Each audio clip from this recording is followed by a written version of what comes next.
একদিনের কথা, এক শান্ত গ্রামে বাস করত এক সৎ কাঠুরে। সে প্রতিদিন ভোরে ঘুম থেকে উঠে অজু করে নামাজ আদায় করত, তারপর তার পুরনো এক গাধা নিয়ে বনের দিকে রওনা দিত।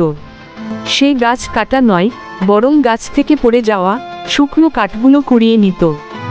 গাধাটি তার প্রিয় সাথী ছিল। কাঠুরে গাধার পিঠে শুকনো কাঠের বোঝা তুলে গ্রামের বাজারে নিয়ে যেত। সেগুলো বিক্রি করে যা পেত তাতেই সে খুব খুশি ছিল। ঘরে ফিরেই স্ত্রীকে সালাম দিয়ে বলল, আসসালামু আলাইকুম। আলহামদুলিল্লাহ, আজকেও আল্লাহ রিজিকের ব্যবস্থা করে দিয়েছেন। তার একটি ছোট ছেলে ছিল, নাম ছিল হামজা। স্ত্রী, ছেলে ও গাধাকে নিয়ে শান্তিতে দিন কাটাত। তাদের ঘরে অনেক কিছু ছিল না, কিন্তু অফুরন্ত ভালোবাসা ছিল, তৃপ্তি ছিল আর আল্লাহর উপর ভরসা ছিল। একদিন হামজা তার বাবাকে জিজ্ঞেস করল, বাবা, তুমি কেন বড় ব্যবসা করো না আর বড় বাড়ি বানাও না?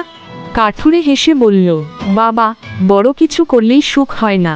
আল্লাহ যে রিজিক দেন তাতেই শুকরিয়া আদায় করলেই সুখ পাওয়া যায়।